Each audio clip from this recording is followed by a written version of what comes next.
میرے نبی صلی اللہ علیہ وسلم نے ارشاد فرمایا کہ رجب بیج بونے کا مہینہ اور شعبان ان بیجوں کو اپنے آنسوؤں سے تر کرنے کا مہینہ ہے اور رمضان اس کھیتی کو کاٹنے کا مہینہ۔ اگر میرے نبی نے یہ فرمایا ہے کہ رجب بیج بونے کا مہینہ ہے تو کن چیزوں کے بیج، کون سے بیجوں کی بات ہو رہی ہے آپ؟ اور پھر شعبان میں کن چیزوں سے ان بیجوں کو تر کرنا ہے؟ اور رمضان کی بات آتی کھیتی کاٹنے کا، تو ایک ہائپوتھیٹیکل چیز ہے نا۔ ان کے ذریعے یہ سمبولک، یہ سمبلز جن کے ذریعے نبی پاک صلی اللہ علیہ وسلم نے ہم کو کیا کیا، ہم کو نصیحت فرمائی ہے، اور جو ہمارے لیے کیا رائے نجات۔ اب جب نبی پاک صلی اللہ علیہ وسلم فرماتے ہیں کہ رجب بیج بونے کا مہینہ، شعبان ان بیجوں کو کاٹنے کا مہینہ ہے، اور رمضان اس کھیتی کو کاٹنے کا مہینہ ہے، تو اس کا مطلب یہ ہے کہ جیسے ایک کسان اپنے کھیت میں بیجوں کو بوتا ہے، اس کے بعد اس میں پانی لگاتا ہے، پھر اس کے بعد وہ 70 گنا یا اس سے زیادہ گنا فصل کو اپنے گھر لے جاتا ہے۔ مطلب کیا کہ کسان جب ایک بورا بیج ڈالتا ہے کھیت میں، پھر جب اس کے بعد اس میں سچائی کرتا ہے، اور پھر اس کے بعد وہ 70 بورے اپنے گھر لے کے جاتا ہے۔ اسی طریقے سے ایک بندہ مومن اگر چاہتا ہے کہ رمضان میں وہ نیکیوں کی کھیتی کاٹے، اگر کوئی بندہ مومن یہ چاہتا ہے کہ وہ رمضان المبارک میں ایک کے 70 نفع پائے، ایک کا 70 ثواب ملے اسے، تو اس کے لیے اسے کیا کرنا پڑے گا؟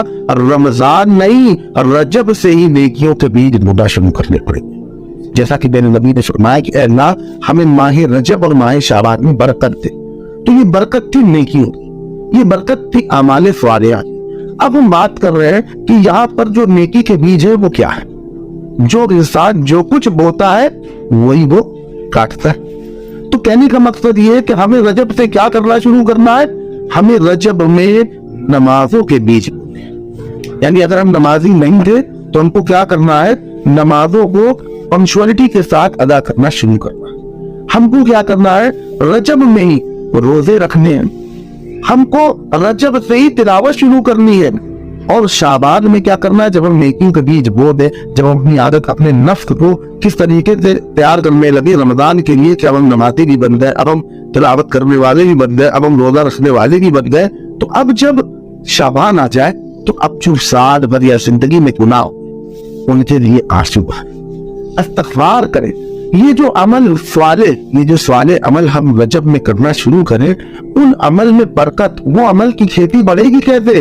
جب بیجوں میں پانی ڈالا جائے، اور وہ پانی سے ندامت کا پانی، وہ پانی آنسو بہانے کا پانی، اس بات پہ زندگی گزر گئی، میں نے اپنی پوری زندگی گناہ کیے، اور اللہ کی بارگاہ میں توبہ کر کے کہ اللہ میں نے جو بھی گناہ کیے مولا انہیں معاف فرما دے، اپنی خطاؤں کو یاد کر کے اللہ کی بارگاہ میں آنسو بہا کے یہ جو نیک کاموں کے بیج، جو نیک کام ہم نے شروع کیے ہوئے، اب اس میں ندامت، اب اس میں عاجزی، اب اس میں گڑگڑاہٹ، اب اس میں انکساری، اب اس کے بعد جب پھر آپ رمضان میں داخل ہوں گے، تب پھر آپ کیا کریں گے؟